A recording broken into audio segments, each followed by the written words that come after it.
Hello guys, this is an example of a past year taken from the CAT auditing paper. So I'm just going to use a rather simple example to do it as a YouTube revision for the F8 paper. So this is not an indication of your examination standard, but it's good that we revise more, we practice more. Alright, so it's a very simple question. You can do this as long as you study your knowledge, you have your knowledge. There's no application over here. Alright, now let's look at the requirement. It says that explain the purpose of internal control. So what exactly they're asking? Objective, am I right? They're asking you objective. And remember in the class when we say that objective of internal control, what exactly you must recall? Control is meant to stop problem, right? So stop that problem, okay? Stop. So stop, stop that problem, okay? So that's the objective of control, is to stop problems. Alright, identify three components of the internal control. So what you got to do here is to recall the control framework. So still remember that's the triangle that we draw in the class, telling you that this control has 5 components. You just need 3, and if you recall, this is one of the question 2 that examiner asked in F8. Okay.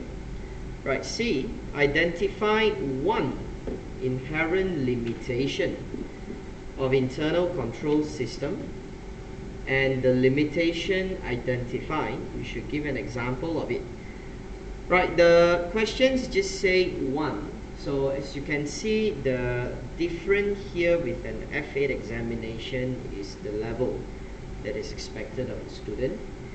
So it just asks for 3, and probably the examiner in F8 will ask for 5. And instead of just identifying, the F8 will ask you to explain. And here instead of just 1, they may just ask you for 3 or ask you for 5 and ask you to explain. So it's a bit different here in the sense that marks are a bit generous in the CAT level because the student is still at the lower level. Where in F8, these kind of questions will not give you 15 marks. As I said, we just use this as a practice, okay? It's just to revise back what we studied in your chapter 4, okay? Alright, so let's run through what we can write here as your answer. Alright, now you should present the answer straight to the point and make it clear so it's easy for marker to mark your paper. Right, A, we're asking for the purpose of internal control. Okay, the purpose of internal control. They just have to write along the way. Now, the general purpose of internal control is about preventing, detecting, and correcting misstatement. But of course, we have to elaborate this into 5, which is what we call it as A stop. Remember, A stop. But obviously, guys, I believe you remember what's A stop. A for accuracy, safeguarding, timely reporting, orderly, efficient conduct of business, prevention and detection of fraud and non-compliance. Right, so try not just to write there accurate and you expect you get marks because they ask you to explain. So let's just put here A, the first objective. Now the purpose is internal control is to ensure that information is accurately processed to support decision making. So we are looking at accuracy. So anything that's inaccurate will cause poor or problematic decisions. So that's why accuracy is one. Okay. Right, to ensure that the business assets are safeguarded from perhaps theft, from misuse, from abuse, from damages. So the idea is about safeguarding, protecting, and of course you protect your assets, right? Right, number 3, T is for timely reporting. So reporting includes that to ensure that there is reliability and timeliness in the entity's financial reporting. Now what's O? O, it's about the way we operate. So it's orderly, it's efficient. So it's about to ensure the effectiveness, the efficiency, and the order of entity's operation. So that's O. And of course the last one is P, to ensure. Of course P is about fraud, it's about compliance of law. So these are the things that we can put together. So it's to ensure compliance of law and regulation, as well as detecting non-compliance. Right, the same thing goes with, if you can also put in preventing, detecting, correcting fraud. It's one of the objectives. Alright? Right, so guys, I'm very sure you remember a stop. It's what we discussed in the class, but it's more important you must be able to write. So don't go in and just say the 5 objectives of internal controls would be A, accuracy, then S, safeguarding assets. So that's not good, that's not what we want. Okay? Alright, so this first part to do with A. Alright, so what we're going to do now in B. B, they ask for the components of internal controls. Now there's 2 things you got to do here. Okay, so I just want to do a bit more compared to the requirement. Now they just ask for identify. So identify means you just have to tell them what is it. Right, we know that from the bottom, the foundation of control is control environment. Right guys, see, you've just identified control environment. Okay, now but I just want to do a bit more for this requirement, and I would like to briefly define it. Okay, so again, what's control environment, guys? It's about what? The 3 A's. So what's the 3 A's again? It's actually the control environment includes the attitude. Yeah, that's what's the other A? Awareness. And what? Actions of those charged with governance. You can say the senior management. Now you referring to their attitude regarding what? Now it's regarding controls. So how do they behave regarding controls? So it's their attitude, awareness, action regarding internal controls and its importance to their entity. So again guys, what we said to you about control environment is very important to form the culture, the control culture in the company. So if you have an attitude that you're very serious about control environment, then naturally you will actually carve a culture. You're going to form a culture that controls are important. So as a result, you're going to find that controls is more likely to be effective in this kind of situation. Okay, but if you have a mindset that controls are not important, then naturally you expect control is going to fail. So that's why now it's just to remind you, when you talk about control environment, when we assess risk, we always deal with the strength, whether you have a strong environment or you have a weak environment. And to assess the strength, remember, control environment has elements, and how many of them? 7. Okay, so try to recall example like what?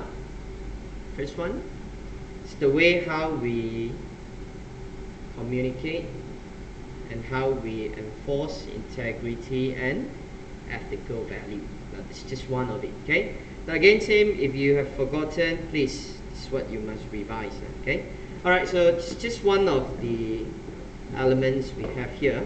Alright, what's the other elements that we have here? Now we have risk assessment. That after you assess risk, you're aware of the problem, then you have control activities, and then you have monitorings of control, and then you have the information system. Right, if you just need to write any one of these, any 3 of these, you just pick whichever that you're most comfortable with. Alright, so we talk about the risk assessment process. So what is risk assessment process? Is the investigation, is the process of how we determine the problem.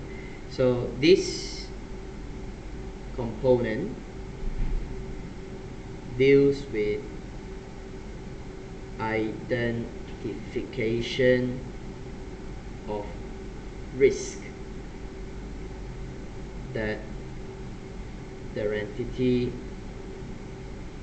is exposed to, including assessing, and assessing means quantifying them into what? You must have 2 things, right? Impact and probability.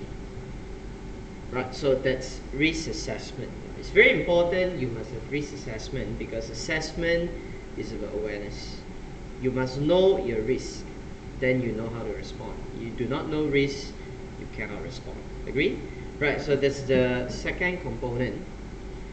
Alright, now the responses will be your control activities. So what's control activities? Actions. So these are the policies, procedures, actions that we designed and implemented to respond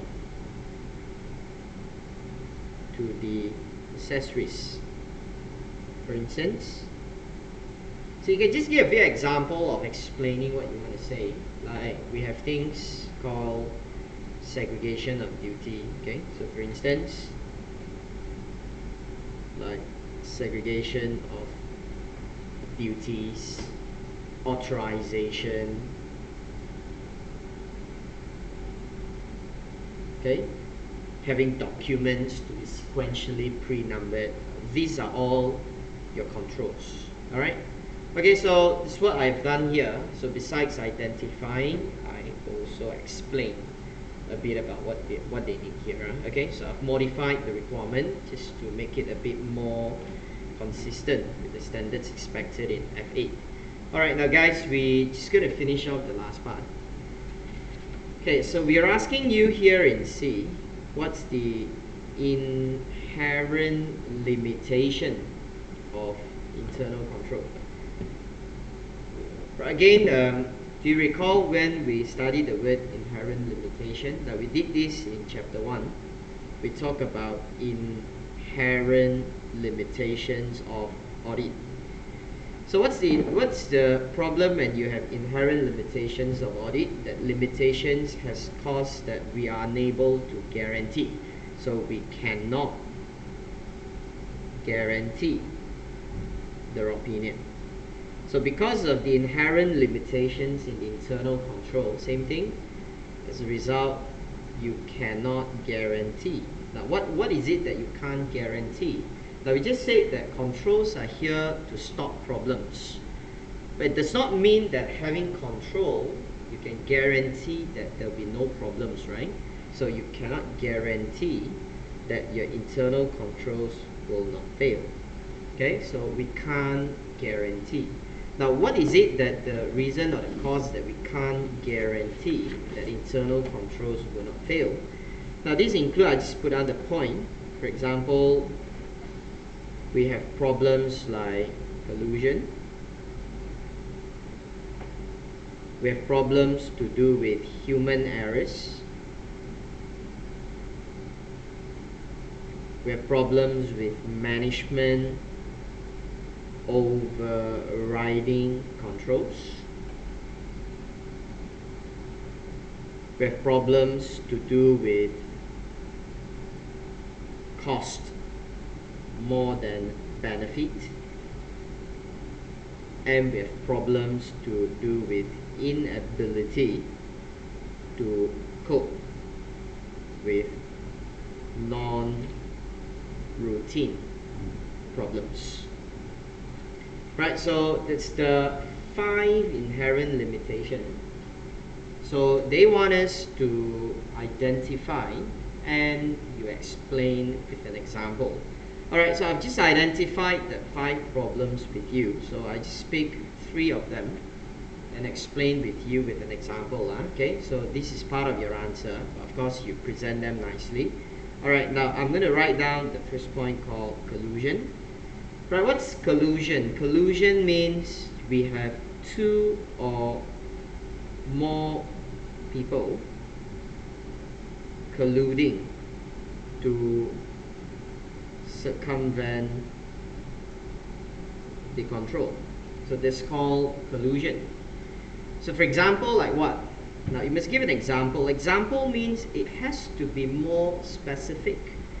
Like for instance, we can say that the factory supervisor and worker collude to make false attendance claim, and the supervisor will authorize them. So you have the workers making a fictitious claim and you have the supervisor authorizing. Right, you have to show an element that 2 persons are colluding. So if you just give an example, like for example, you say a factory worker make fictitious claim, you have not explained the problem of collusion. You must have collusion, 2 persons, okay? Right, the next one, okay, let's say I put in human errors. So controls are designed, operated by human, and if we make mistakes, the controls are likely to fail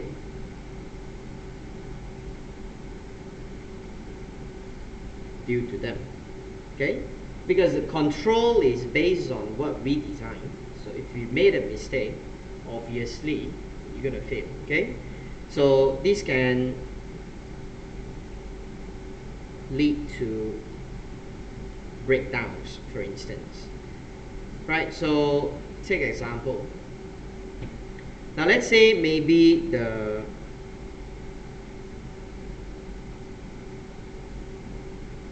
system design was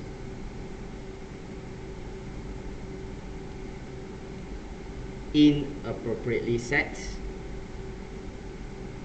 causing the inability for the internal control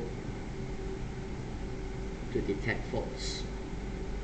Okay, so probably the staff designing, maybe the internal auditor proposing the system, has made a judgmental error. So as a result of the judgmental error, the system is not capable of detecting the faults. Alright, now we can have situation of, let's say, now I just pick the fourth one, costs more than benefits. See, like for example, we know that if the cost of having internal control is greater than the benefit, the entity may decide to forgo